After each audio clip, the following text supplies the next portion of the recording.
MSLI TV رہنمائی بدلتی دنیا کے لیے۔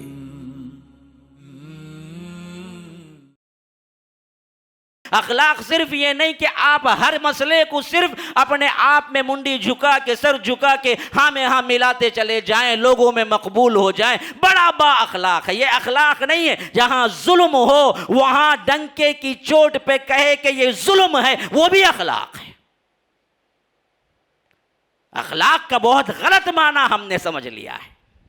بہت سے لوگ سمجھتے ہیں کہ اخلاق کا معنی یہ ہو جو کچھ دنیا میں ہوتا رہے، ہر کسی کے پاس یہ اللہ والا بن جائے، ہر کسی کے لیے ہاں میں ہاں ملائے، ہر کسی کے لیے وہ سراپا اپنے آپ میں یہ ثابت کر دے کہ میں تمہارے ہی ساتھ ہوں۔ یہ ڈغلے پن کو لوگوں نے سمجھا کہ یہ اخلاق ہے۔ اللہ کی قسم کھا کے کہتا ہوں یہ اخلاق نہیں، یہ بدترین ذلت اور ذلیل اور کمینہ پن ہے۔ غلط کو غلط کہو، سچ کو سچ کہو، یہ اخلاق ہے۔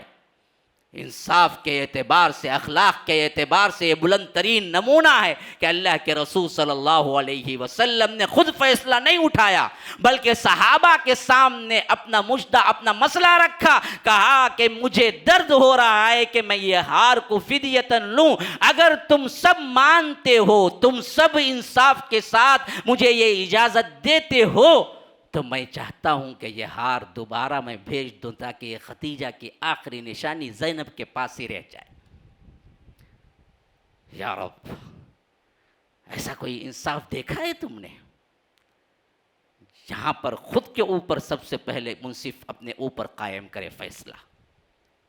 اللہ کے رسول صلی اللہ علیہ وسلم حکم دینے کے بجائے اعلان کر کے وہ کہتے ہیں کہ دیکھو آپ اجازت دیں گے آپ سب لوگ تو میں یہ ہار واپس کرتا ہوں، نہیں تو نہیں۔ غزوے کے اندر جا رہے ہیں، پڑاؤ آیا، اللہ کے رسول صلی اللہ علیہ وسلم کے صحابہ اترے، کوئی ٹینٹ باندھ رہا ہے، کوئی خیمے لگوا رہا ہے، کوئی ادھر ادھر سے کیا ہے گھاس لے آ رہا ہے، کوئی لکڑیاں جوڑ رہا ہے، کوئی کھانے کا انتظام کر رہا ہے۔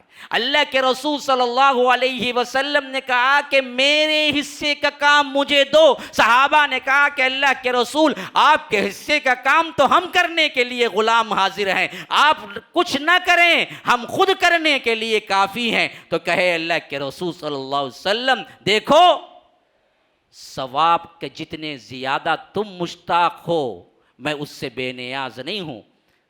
اللہ کی راہ میں رہ کر کام کرنا، اللہ تبارک و تعالی جو ثواب دیتا ہے اس ثواب کے تم بھی طالب ہو، میں بھی طالب ہوں، مجھے بھی میرا کام دو، میں بھی کام کروں گا اور اس کے عوض میں بھی ثواب چاہوں گا۔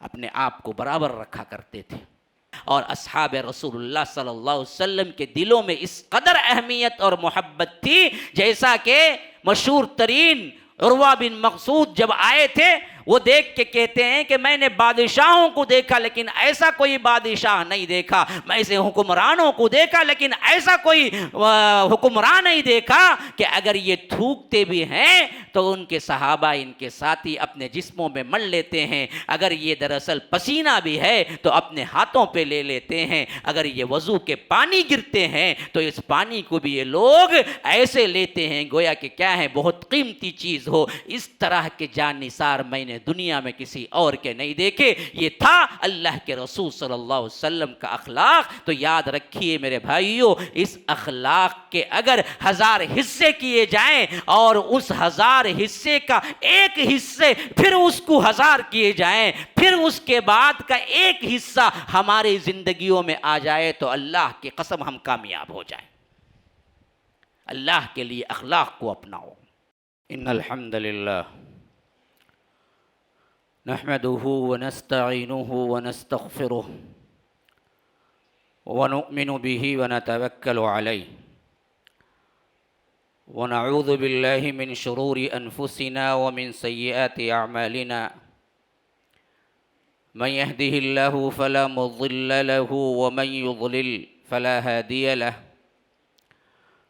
وأشهد أن لا إله إلا الله وحده لا شريك له وأشهد أن محمدًا عبده ورسوله أما بعد فإن خير الحديث كتاب الله وخير الهدي هدي محمد صلى الله عليه وسلم وشر الأمور محدثاتها وكل محدثة بدعة وكل بدعة ضلالة وفي رواية وكل ضلالة في النار. فأعوذ بالله السميع العليم من الشيطان الرجيم من همزه ونفثه ونفخه. فبما رحمة من الله لنت لهم ولو كنت فظا غليظ القلب لانفضوا من حولك فاعف عنهم واستغفر لهم وشاورهم في الأمر فإذا عزمت فتوكل على الله إن الله يحب المتوكلين. اللهم أرنا الحق حقا وارزقنا اتباعه وأرنا الباطل باطلا وارزقنا اجتنابه. اللهم علمنا ما ينفعنا وانفعنا بما علمتنا وارزقنا علما. رب اشرح لي صدري ويسر لي أمري واحلل عقدة من لساني يفقه قولي. اس اللہ کے نام سے ابتدا جس کے ناموں کی کوئی انتہا ہی نہیں. ولو ان ما فی الارض من شجرۃ اقلام والبحر یمدہ من بعدہ سبعۃ ابحر ما نفدت کلمات اللہ. اس ذات اقدس پر کروڑوں درود و سلام ہوں جو تمام جہانوں کے لیے رحمت للعالمین بن کے آئے تھے. اللہم صلی علی محمد وعلی آل محمد کما صلیت علی ابراہیم وعلی آل ابراہیم انک حمید مجید وبارک علی محمد وعلی آل محمد کما بارکت علی ابراہیم وعلی آل ابراہیم انک حمید مجید. برادران اسلام، واجب الاحترام بزرگوں، دوستوں، عزیز ساتھیوں، لائق احترام ماؤں اور بہنوں، اللہ کے رسول صلی اللہ علیہ وسلم اس دنیا میں تشریف لے آئے تو سب سے اہم ترین اللہ کے رسول صلی اللہ علیہ وسلم کا کردار تھا، اخلاق تھا. اسی اخلاق کے بدولت اسلام بہت تیزی سے پھیلا، بلکہ اس سے پہلے نہ اس کے بعد اس کا کوئی ثانی نہیں ہے، اس کی کوئی مثال نہیں ہے. جس حیثیت سے اللہ کے رسول صلی اللہ علیہ وسلم نے دعوت کا آغاز کیا، صرف اور صرف 23 سالہ مدت کے اندر حجاز کا کل ایریا، مکہ، مدینہ، اطراف و اکناف کے جتنی بستیاں ہیں، سب کے سب اللہ کے رسول صلی اللہ علیہ وسلم کے حکومت کے ماتحتی میں آ چکی تھی.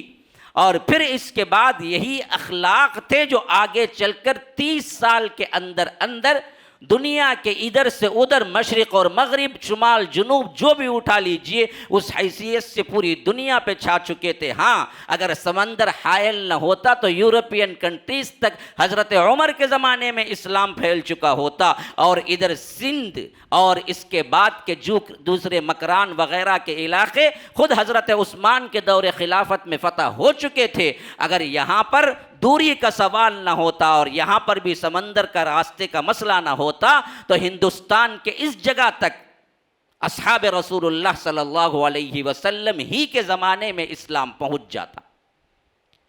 ان سب کا مجموعی طور پر اگر ہم خلاصہ دیکھیں گے، اس تیزی کے ساتھ اسلام پھیلنے کی وجہ کیا ہے؟ اگر آپ غیر جانبداری سے تاریخ کا مطالعہ کریں گے، خواہ وہ کوئی بھی مذہب کا ماننے والا کیوں نہ ہو، آخر کار پکار اٹھے گا کہ یہ اخلاق نبوی صلی اللہ علیہ وسلم ہے. اللہ کے رسول صلی اللہ علیہ وسلم نے جو اخلاق دیے، اپنایا، عمل کیے، صحابہ نے اس کو لے کے جو پھیلایا، اسی ایک کی بنیاد پر یہ سب کچھ ہوا. اس کے علاوہ زور زبردستی، ظلم کہیں نہیں نظر آئے گا، کیونکہ اسلام کا بنیادی طور پر اصول ہی رب العالمین نے بیان کیا ہے کہ لا اکراہ فی الدین. جیسا کہ مشہور ترین آیت ہے آیت الکرسی، کون نہیں جانتا؟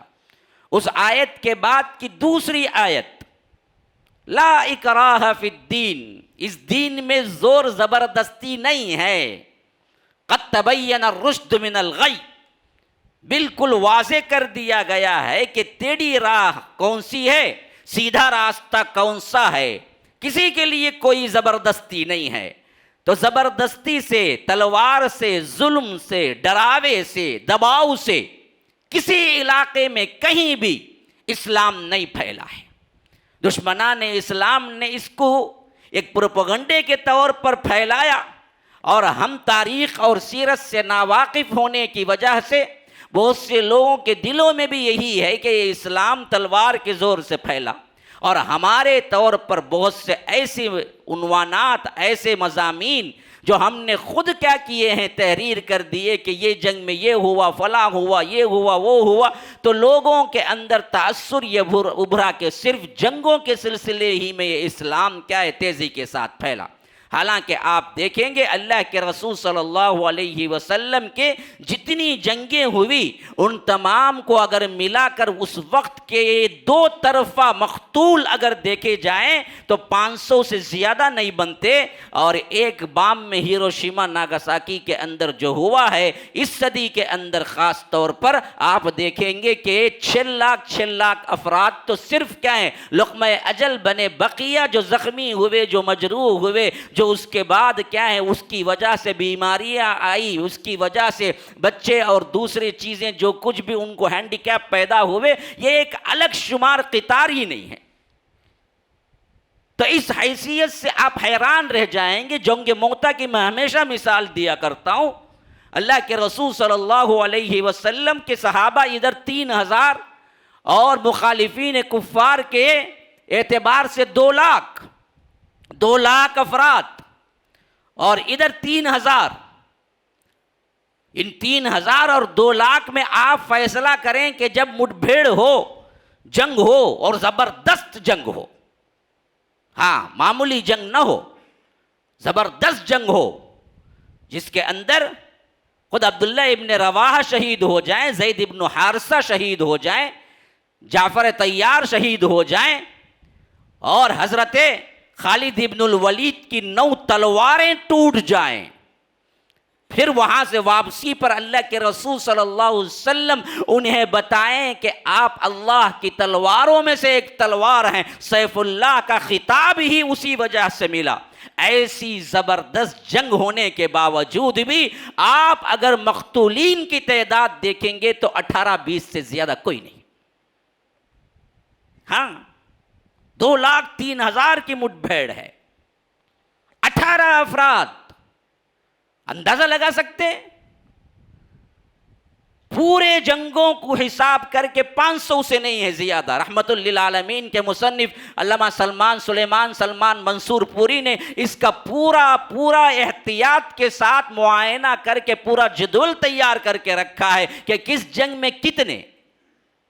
غزوہ بدر الکبریٰ 313 ادھر 1000، اسلام کی سب سے پہلی جنگ، غم و غصے اور انتقام کا پورا جذبہ، ادھر مشرکین میں بھی، ادھر مسلمان بھی 13 سال پستے رہے ہیں مکی زندگی کے اندر، اور مدینہ پہنچے ہیں تو یہاں بھی چین کا سانس لینے ان لوگوں نے نہیں دیا۔ آخرکار لشکر لے کے آئے، ہر کوئی غم و غصے میں ہے، زبردست جنگ ہوئی، لیکن پتہ ہے آپ کو اللہ کے رسول صلی اللہ علیہ وسلم کے ساتھی کتنے شہید ہوئے؟ بدری شہداء صرف اور صرف 14 ہیں۔ بدری شہداء صرف اور صرف 14 ہیں۔ آج بھی آپ بدر کے مقام پہ جائیں، عمرہ اور معتمرین اور حجاج کو لے جایا جاتا ہے، آج بھی وہاں پر وہ پتھر نصب ہے جس میں 14 نام آپ کو مل جائیں گے جو وہاں پر شہید ہوئے ہیں۔ 14 صحابہ ہیں جو بدر میں شہید ہوئے۔ ہاں معمولی سے ایک دنگے فساد میں ہزاروں کی تعداد اور گھر جلا دیے جاتے ہیں۔ آج ہندوستان میں گاؤں کشی کے نام پر کتنے جگہ ان لوگوں نے پھوٹ اور فساد ڈلوایا، اور کتنے گھرانوں کو جلا دیا، کتنوں کی لاشوں کو بہا دیا۔ تو اس حیثیت سے اعلاء کلمت اللہ، اس حق کی تبلیغ میں خون کم، سب سے کم کب سے کم بہا ہے۔ تو آخر پوری دنیا میں پھیلا کیسے؟ یہ اخلاق تھے جس کی وجہ سے پھیلا. گزشتہ کئی جمعے سے میں آپ کے سامنے سیرت النبی کے مختلف پہلوؤں کو رکھتے آ رہا ہوں، اور میں نے یہ وعدہ بھی کیا تھا کہ یہ مسلسل سلسلہ چلتا رہے گا جب تک کہ ربیع الاول کا مہینہ نہیں آ جاتا، تاکہ میلاد منانے والوں کو یہ پیغام میری جانب سے کھل کے پہنچ جائے کہ مسلمانوں، میلاد منانے کی چیز نہیں ہے، میلاد اصل میں ایک پیغام ہے، پہنچانے کی چیز ہے. اس میں مٹھائی تقسیم کرنے کی چیز نہیں ہے، بریانی بنا کے کھانے کی چیز نہیں ہے. ربیع الاول کا مہینہ یہ یاد دلاتا ہے کہ اس زمانے میں اللہ تبارک و تعالی نے اس عظیم ہستی کو بھیجا جنہوں نے دنیا کے رخ کو موڑ دیا، اور جنہوں نے اللہ تبارک و تعالی کے حکم پر مسلمانوں کو نہیں، پوری دنیا کو اصل زندگی گزارنے کا نمونہ اور طریقہ بتایا.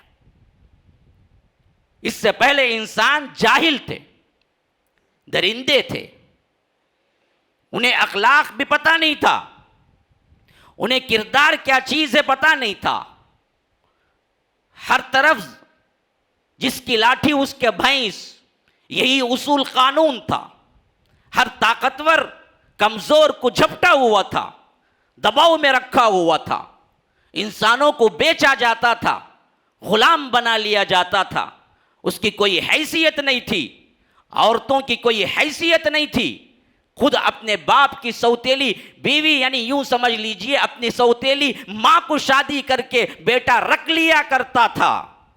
بچوں میں بڑا بیٹا سب کچھ اپنے بھائیوں اور بہنوں کے وراثت اور جائیداد کو دبا کے ان سب کو محروم کر دیا کرتا تھا. صنف نازک کے اعتبار سے ظلم اس طرح ڈھایا جاتا تھا کہ پیدائش کی اگر خوشخبری مل جاتی تو باپ خود اپنے ہاتھوں سے لے جا کے اسے اپنے ہی ہاتھوں سے زندہ درگور اور دفن کر دیا کرتا تھا. وَإِذَا الْمَوْعُودَةُ سُئِلَتْ بِأَيِّ ذَنبٍ قُتِلَتْ، جو زندہ دفنا دی گئی ہے اس سے پوچھا جائے گا کہ وہ کس گناہ کی پاداش میں دفنا دی گئی ہے. وَإِذَا بُشِّرَ أَحَدُهُمْ بِالْأُنْثَى ظَلَّ وَجْهُهُ مُسْوَدًّا وَهُوَ كَظِيمٌ يَتَوَارَى مِنَ الْقَوْمِ مِنْ سُوءِ مَا بُشِّرَ بِهِ أَيُمْسِكُهُ عَلَى هُونٍ أَمْ يَدُسُّهُ فِي التُّرَابِ أَلَا سَاءَ مَا يَحْكُمُونَ. جب کسی کو انہیں اپنی بیٹی کی خوشخبری دی جاتی تھی تو وہ غصے سے اپنے آپ کو پی جاتا تھا، غم و غصے سے وہ اپنے آپ میں بھر جاتا تھا، اپنی قوم سے چہرے چھپا کے پھرا کرتا تھا. یتوارا من القوم من سوء ما بشر بہ، یہ خوشخبری نہیں، اس کے لیے بدقسمتی تھی.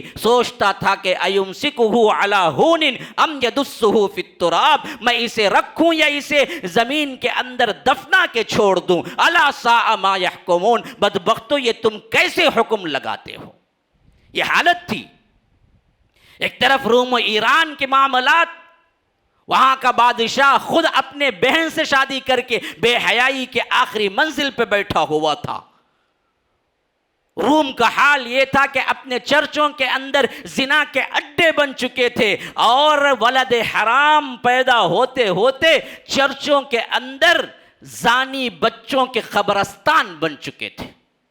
نن راہبائیں، فادر، راہب، ان لوگوں نے اپنی قدرتی اپنی طبعی زندگی کو چھوڑا، شادی سے منہ موڑا، تو اس حد تک گئے گزرے ہو گئے کہ چرچ کے اندر ان لوگوں کا وقت سوائے زنا کے کچھ اور معاملات میں نہیں گزرتا تھا. اور اس زنا کے نتیجے میں بچے پیدا ہوتے تو وہ دفنا کے وہیں رکھتے، کہ حتیٰ کہ چرچوں کے اندر کبھی ایک کھدائی ہوئی پکڑے گئے تو تاریخ شاہد ہے کہ 3-3 لاکھ بچوں کی لاشیں نکلی ہیں ان چرچوں کے اندر.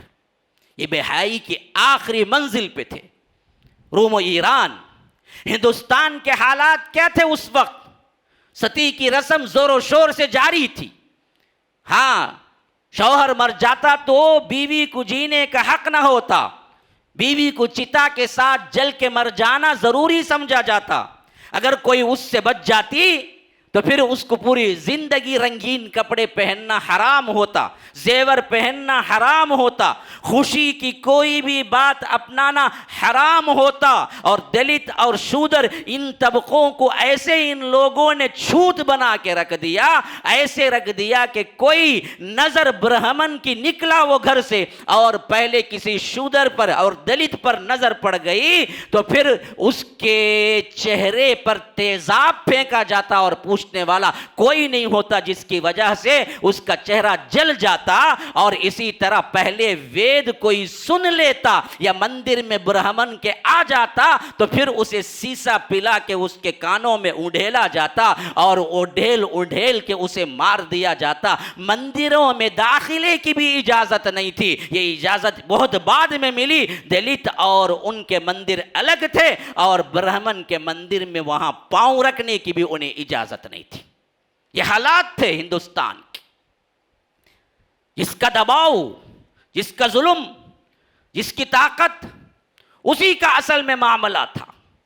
توہمات ایسے تھے، زلزلہ آتا تھا تو کہتے تھے کہ بیل کے سنگ پر کھڑی ہوئی ہے یہ زمین، اور بیل جب اپنے پہلے سنگ میں اٹھا کے تھک جاتا ہے تو اپنی پہلے سنگ سے دوسری سنگ میں جب تبدیل کرتا ہے تو زمین میں زلزلہ آتا ہے۔ کیا عجیب باتیں ہیں، کیا عجیب باتیں ہیں، کیا توہمات ہیں، کیا حالت، کیا انسانیت گری ہوئی تھی۔ یہ وہ حالات تھے جب جناب محمد الرسول اللہ صلی اللہ علیہ وسلم آئے اور یہ اعلان کیا کہ لوگو تم سب آدم اور حوا کی اولاد ہو، تم سب بھائی بھائی ہو۔ آج بہت معمولی طور پہ آپ سنیں گے، کون سا بڑا فقرہ ہے؟ یاد رکھو 1400 سال پہلے اس دنیا میں جاؤ، جو حالت میں نے بتائی ہے وہ 100% نہیں ہے، 100% میں کا 1% میں نے بتایا ہے۔ انسانیت ایسی گری ہوئی تھی اس وقت جب اللہ کے رسول نے یہ نعرہ لگایا ہوگا کہ انسانیت پوری کی پوری انسان ہونے کے ناطے یکساں ہے اور تم سب آدم اور حوا کی اولاد ہو اور ہم سب بھائی بھائی ہیں۔ کہ جو چودراہٹیں تھی، جو برہمنزم تھا، جو بڑے تھے، جو جرزار تھے، جو ابو جہل تھا، ابو لہب تھا، ان پہ کیا گزری ہوگی؟ وہ کیسے مان لیں گے کہ سب کے سب یکساں برابر ہیں؟ اسی واسطے تکالیف بھی بڑی زبردست دی گئی۔ ان تکالیف کو اللہ کے رسول صلی اللہ علیہ وسلم نے جو اصول اپنایا تھا وہ اخلاق تھا، اخلاق تھا، اخلاق تھا۔ ان کا جواب پتھر سے نہیں بلکہ پھولوں سے پیش کیا۔ اگر یہ معاملہ آج بھی ہم پڑھیں گے، اللہ کی قسم کھا کے کہتا ہوں دوبارہ اور سہبارہ، اللہ کی قسم کھا کے کہتا ہوں، ہمارے دلوں کے اندر رتی برابر بھی ایمان ہوگا۔ رتی، ہاں، رتی پیسے کا ایک بہت ہی وزن کا ایک بہت ہی ادنا حصہ ہے۔ رتی ہم کو پتہ بھی نہیں رتی کا مطلب کیا ہے۔ رتی برابر بھی ایمان ہوگا، رائی کے دانے کے برابر بھی ایمان ہوگا۔ ہمارے آنکھوں میں آنسو آ جائیں گے، جناب محمد الرسول اللہ صلی اللہ علیہ وسلم نے کیا اخلاق پیش کیا ہے، کیسے انہوں نے پوری دنیا کو یہ پیغام دیا کہ میں مظلوموں کے ساتھ ہوں۔ ظالم میری نظر میں کتنا بڑا طاقتور کوئی ہو لیکن میری نظر میں کوئی حیثیت رکھنے والا نہیں ہے، اور میں ہمیشہ اخلاق کا پابند ہوں۔ یہی اخلاقیات اللہ کے رسول صلی اللہ علیہ وسلم نے صحابہ کو بھی سکھائے۔ اللہ کے رسول صلی اللہ علیہ وسلم، ایک مرتبہ کا واقعہ ہے، ابو جہل اونٹ بیچنے کے لیے ایک مسافر آیا، بہت دور کا سفر تھا۔ ابو جہل نے قیمت لگائی، قیمت بہت تھوڑی تھی۔ اس نے کہا کہ یہ قیمت نہیں ہے اس کی، یہ تو خوبصورت ترین اونٹ ہیں، تم ان اونٹوں کی یہ قیمت لگاتے ہو؟ کہا کہ ہاں، میری نظر میں یہی قیمت ہے۔ مکے کا سب سے بڑا چودھری ہے، بزنس مین ہے، قیمت بازار میں لگی ہے، لوگوں کو سب کو معلوم ہے، اس نے بہت حقیر قیمت لگائی ہے، اور وہ مسافر بہت دور کا سفر کر کے آیا ہے، بزنس میں اس کو لاس ہے، نقصان ہے، لیکن اب کسی کی ہمت نہیں پڑ رہی ہے کہ اس سے زیادہ کوئی قیمت لگائے. کیوں؟ وہ سب سے بڑا بزنس مین ہے, وہ سب سے بڑا چودھری ہے, اس سے پنگا کون لے گا؟ ہر کوئی سوچ رہا ہے کہ اس سے زیادہ قیمت لے کے ہم لے سکتے ہیں اسے, لیکن کل ابو جہل مجھ سے ناراض ہو جائے گا. ابو جہل کی ناراضگی گویا کہ مجھے کیا ہے, اپنے عزت کا نقصان اٹھانا ہے, حتیٰ کہ میں مکے میں بھی رہ نہیں پاؤں گا. ابو جہل اگر ناراض ہو جائے تو میں کیسے دوسری بولی لگاؤں؟ کسی کی ہمت نہیں پڑ رہی ہے. وہ دیکھتا ہے, بہت دیر تک دیکھتا ہے. ابو جہل کی بولی جو لگائی گئی وہ بہت کم, لیکن دوسری کوئی مانگ بھی نہیں ہے. اب روتا ہوا دیکھتا ہے کہ کہیں مجھے انصاف ملے گا. جناب محمد الرسول اللہ صلی اللہ علیہ وسلم کی نظر پڑتی ہے. اللہ کے رسول اس وقت عبد الرحمن بن عوف کے ساتھ اور حضرت ابو بکر کے ساتھ بیٹھے ہوئے ہیں. وہ آتا ہے, کہتا ہے کہ آپ شریف نظر آتے ہیں. مجھ پر جو کچھ بھی ہو رہا ہے وہ یہ ہے کہ ابو جہل نے بہت کم قیمت لگائی اور دوسرا کوئی قیمت لگانے کے لیے تیار نہیں ہے. اور آپ خود چل کے آ کے دیکھ لیں, یہ اونٹنیاں جو میں لے آیا ہوں, کیا یہ اس قیمت ہم بیچ سکتے ہیں؟ یہ حقیر قیمت نہیں. اللہ کے رسول کہتے ہیں کہ چلو میرے ساتھ, بتاؤ تمہاری اونٹنیاں کہاں ہیں. اللہ کے رسول صلی اللہ علیہ وسلم چل کے جاتے ہیں, دیکھتے ہیں, کہتے ہیں کہ ہاں بہت خوبصورت ہیں, بہت اچھی اونٹنیاں ہیں, بتاؤ تمہارے دام کیا ہیں. ابو جہل جو پوچھا تھا وہ دام چھوڑ دو, تم اس دام پر جو کہ تمہیں مطمئن کر دے وہ دام بتلاؤ. تو وہ بندہ کہتا ہے کہ یہ فلاں ہیں, 3 اونٹنیاں اتنی قیمت میں آتی ہیں. اللہ کے رسول صلی اللہ علیہ وسلم عبد الرحمن بن عوف سے کہتے ہیں کہ رقم ادا کر دی جائے.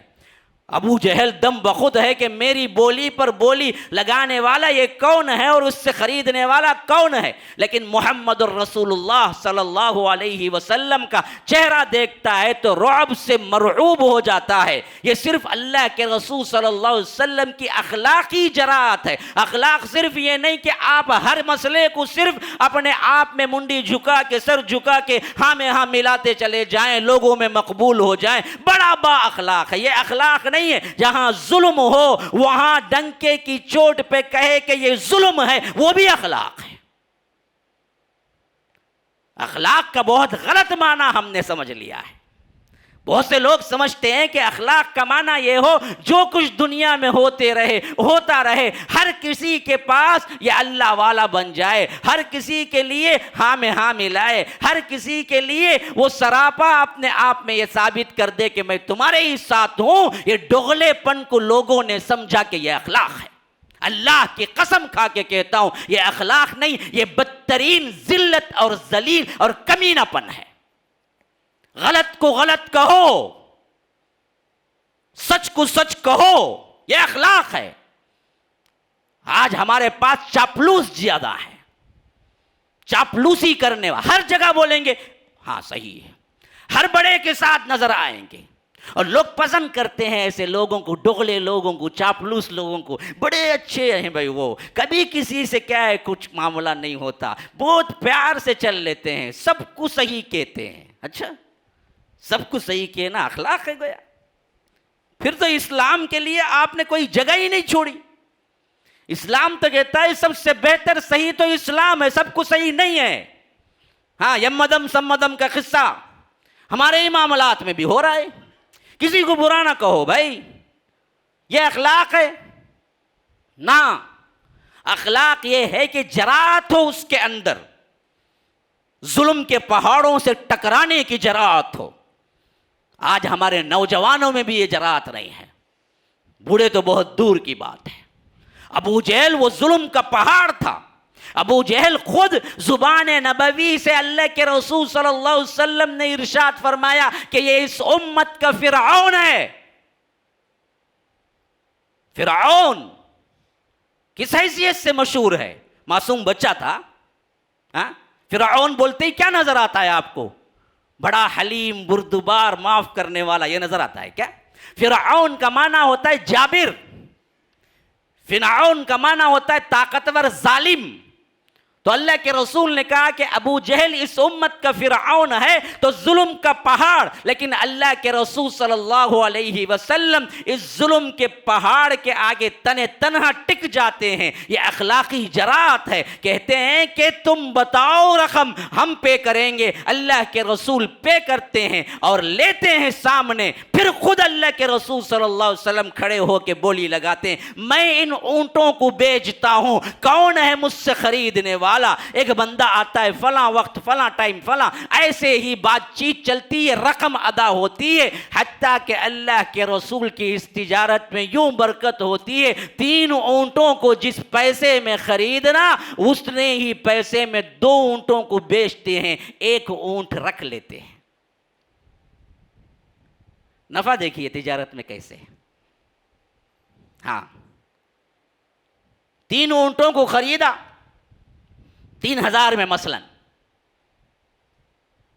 1,000 کا 1 اونٹ مثلا، لیکن اللہ کے رسول نے انہی کو لے کے تجارت شروع کی، وہی بازار میں کھڑے ہو کے، تو 1,500 کا 1 اونٹ بک گیا، تو 2 اونٹوں میں 3000 آ گیا، 1 اونٹ ابھی بچت رہا، رقم پوری کی پوری ادا ہو گئی، اللہ کے رسول ادا کیے ہوئے رقم بھی مل گئی۔ پھر اللہ کے رسول صلی اللہ علیہ وسلم اسی کے سامنے کھڑے ہو کے پھر وہ اونٹ بھی بیچتے ہیں جو زائد رقم آتی ہے۔ اللہ کے رسول صلی اللہ علیہ وسلم کہتے ہیں یہ بیواؤں اور یتیموں اور ناداروں کے لیے رکھو، ان میں کیا ہے صرف کرو اس رقم کو۔ واہ کیا اخلاق ہے، رب العالمین نے کیا بلند اخلاق عطا کیے۔ آپ کو سب سے زیادہ نفع ہو گیا تو سب سے پہلے پکچر ٹور بنائیں گے، اوٹی کا سفر بنائیں گے، یا کوئی نہ کوئی لہو و لعب کے لیے کیا ہے آپ کام کریں گے۔ دیکھو بھائی میں تو اس میں 10 روپیے ہی ملنا اور 10 روپیے کی امید رکھا تھا، لیکن اس میں تو کیا ہے 100 روپیے نفع ہو گیا، اب اس نفع کو کہاں خرچ کرو؟ چلو پہلے ایک پکچر جا کے آئیں گے، نیو ریلیز ہوئی کہتے جی اب بیچ فلم چلو جی جا کو آئیں گے، 4 جنے مل کو جا کو آئیں گے، ایک اچھے ہوٹل میں بیٹھ کو کھائیں گے، کھاتا کھاتا کھاتا کھانا زندگی بن جاتا اس کے بعد اسے۔ ہاں زندگی جینے کے لیے کھاؤ تو یہ جینے کے لیے نہیں کھاتا ہے، کھانے کے لیے جیتا ہے۔ ذرا دیکھو نا، شادی میں بلا لو آپ، پھر اسے بفے سسٹم میں رکھ کے کیا ہے رکابی پکڑا دو ہاتھ میں، بڑے سے بڑا ملٹی ملینر رہیں گا، پین شوٹ کیا ہے سوٹ ٹائی کوٹ سب، لیکن بھکاری بن کے ٹٹے میں لے کے برابر کھائے گا، یہ دیکھ کے نہیں جائے گا کہ بھائی بفے میں نہیں کھاتا میں باہر جاتا ہوں، نہیں، وہ بولے گا کہ نہیں آ گئے نا شادی کو وہ بھی فری ملتا ہے، اتنے چیزیں رکھو کیا جی، آئس کھائے تمہیں آئس وہاں ملتا جی ادھر طرف کھڑ کو لے لے گا جا، ہاں پان کھائے تمہیں پان وہاں ملتے تو بیڑا اچھا ہے میٹھا بیڑا ہے ذرا کھا لے کو جاؤ، سب کھاتے کوئی نہیں چھوڑتا، عزت نفس جائے تو جائے لیکن کھانا ہم نہیں چھوڑیں گے۔ آپ نے دیکھا ہوگا شادیوں کے اندر کس طرح کھانے پہ ٹوٹ پڑتے ہیں لوگ، کوئی ایسا معلوم ہوتا ہے کہ شادی کا روکا ملتے ہی 3-4 دن پہلے سے تیاری ہو جاتی ہے کہ نہ میں کھاؤں گا نہ پیوں گا، اب جو بھی کھاؤں گا سیدھا کیا ہے شادی خانے میں جا کے کھاؤں گا، اس کے علاوہ کھاؤں گا ہی نہیں، تو مینٹین کر کے آتا ہے پورا خالی پیٹ، ٹینک جیسا ہے نا وہ بھرنا ہے نا پوری ٹینک۔ ہاں تو یہ حالت ہو گئی ہے ہماری، تو اللہ کے رسول صلی اللہ علیہ وسلم نے وہ رقم دی تو کہا کہ یہ بیواؤں میں تقسیم کر دو، پھر پلٹ کے جانے لگے، نانا یہ اخلاق کے خلاف تھا۔ پہنچے پھر ابو جہل کے پاس، کہا کہ دیکھو اس کے بعد مجھے اس طرح کی حرکتیں سننے میں نہ آئے کہ تم مظلوموں کا حق مارتے ہو، تو ہم اس کے بعد آپ سے وہ سلوک کریں گے جو تمہاری توقع نہیں ہوگی۔ آج میں تمہیں کچھ کہے بغیر جا رہا ہوں، لیکن اگلی بار معلوم ہو کہ تم نے اسی طرح تاجروں کے ساتھ کھلواڑ کیا تو میں وہ برا سلوک کروں گا تو تجھے پسند نہیں ہے۔ اس نے کہا کہ نا جی میں اس کے بعد ایسا برا سلوک کسی سے نہیں کروں گا۔ گویا کہ ایسے نظر آیا کہ غلام ہے اپنے آقا کے سامنے معافیاں مانگ رہا ہے۔ اللہ کے رسول صلی اللہ علیہ وسلم آگے نکل گئے تو اس کے جو مصاحبین تھے،